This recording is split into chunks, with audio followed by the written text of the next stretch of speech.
You what? You waited. Now it's time to save. It's the grand opening sale of the all-new Stevenson Mazda. Stevenson Mazda on Market Street. Truckloads of 2010 Mazdas have arrived, and we're selling them at 2009 prices. Stevenson Mazda. Cheers, the best you can't deny. INFINITY. Cheerinfinity All-Stars is a competitive cheerleading and tumbling school. We accept all ages and skill levels. Whether you're looking to be on one of our nationally ranked All-Star teams or just want to learn about handspring, we have a place for you. Cheerinfinity All-Stars, where beginners become champions. As the host of the Coach's Corner, I've had a lot of great conversations with some of the area's best high school football coaches, like how they develop a young quarterback's arm.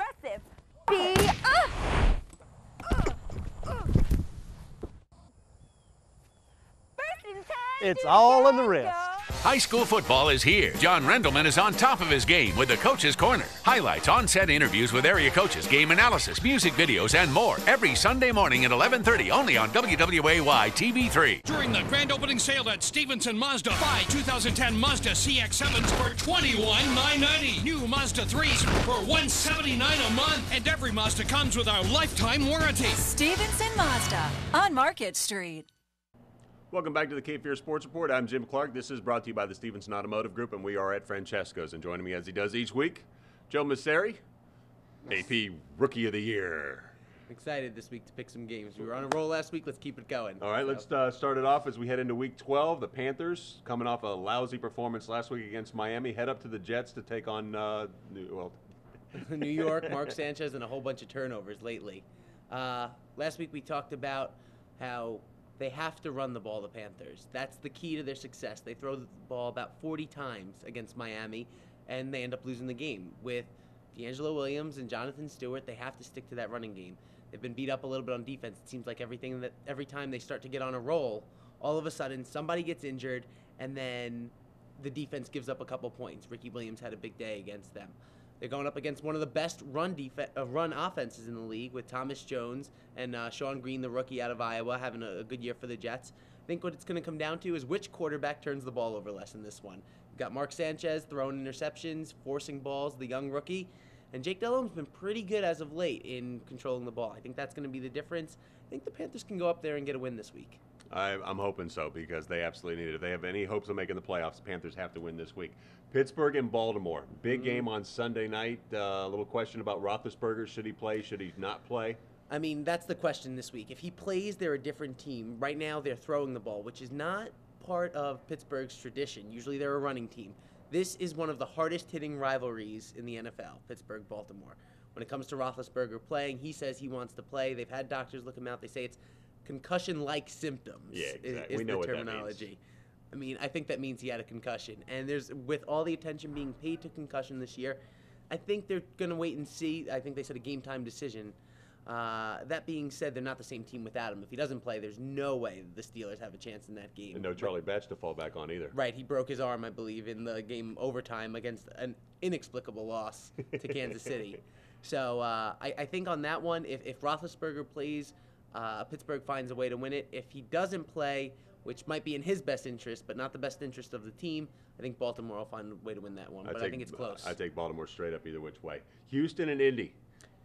Indy is undefeated. They almost lost to them earlier this year. This time it's in, I believe it's in Indianapolis this time. I believe that's right. And they are playing a Houston team coming off a Monday night loss against the Tennessee team. They needed to win that game. The last two losses have been missed field goals that would have sent the game into overtime. Chris Brown missed a field goal against Indy. He missed a field goal against Tennessee. I think this week they come down from that. They're not going to be as competitive this week. I think Indy blows them out. A little bit of a letdown now for a young team that never seems to live up to the expectations you have for them. I always think the Texans are ready to make that jump, but never really do. Which team in the NFL has given up the fewest points this year? That would be the Indianapolis Colts. Wow. With defense. Wow. Yep. And the big one Monday night, you got the team that went undefeated 2 years ago taking on the team, one of the two teams that's undefeated right now in the New Orleans Saints and the Patriots going at it. You know, I look at this game, and right now I believe the Saints are a 2-point favorite at home, which actually means that they think the Patriots are a better team in Vegas. Right. That to me is a little bit surprising considering we have an undefeated team here. I think you look at the passing games, I think that's a wash.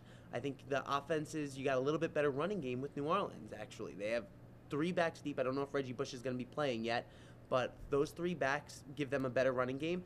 Defense is a little bit more physical, a little bit more experienced with New Orleans. I think that could be the key. And then you've got special teams. If Reggie Bush is returning those kicks, I'm going to give the edge to the Saints. Coaching edge, you got to give to Belichick. He's been there so many times. I'm not so sure about that. Not a huge edge, but I give him the slight edge. Overall, though, I think you get the home field advantage, and I'm going to go with the Saints on this one. I got the Saints in that one. Everybody's saying, who dat? Who dat? Who dat? Right now, nobody. Exactly. Joe, thank you so much. Pleasure. Speaking of who dat, who's that going on in the playoffs in high school football? That'd be the New Hanover Wildcats. Jesse Jones has got a report on the Wildcats' march to the state championship. New Hanover football is back on the map. The regular season all came down to the final game. It didn't go the Wildcats' way, as Hoggard got the best of New Hanover, but since then, the Wildcats have been on a roll. New Hanover shook off the loss in round 1. The Wildcats played brilliantly on both sides of the football. Jordan Betts hit Tevin Michaud for the long touchdown, and the defense pitched a shutout as New Hanover blanked Holly Springs 24-0.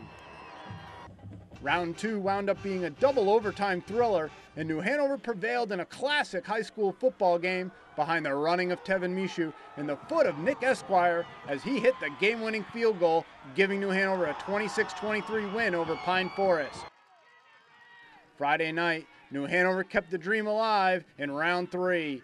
Their first road game of the postseason, the Wildcats beat Southern Durham in convincing fashion 21-10. It's been a great season so far, one that Coach Kevin Motzinger is not ready to see end quite yet. Hit the 3rd round, you win that 3rd round, we took that next step, and it's been a long time. You know, we went up there, a lot of folks didn't think we had a chance, but we went up there, and I told my wife last Saturday I felt like we were going to win this game. To be honest, there wasn't much celebration. Half the game, Tevin summed it up. I mean, we're not done, and you know, we've got another monster in front of us with Hornet Central. They can flat put up points, and I think they're the number 8 team in the state, undefeated. For more with Coach Motzinger and an interview with Tevin Michaud, log on to WWAYTV3.com and make sure you check out this week's Coach's Corner. Show will be posted on Monday with your host, John Rendelman. Congratulations to the Wildcats, and good luck next week. That's high school football. High school basketball is on the way. We'll have highlights of that. Plus, next, I'll sit down with Wrightsville Beach Longboard Association member Mike Abernathy. Talk about the Oyster O's coming up here next weekend. It's the Cape Fear Sports Report, driven by the Stevenson Automotive Group.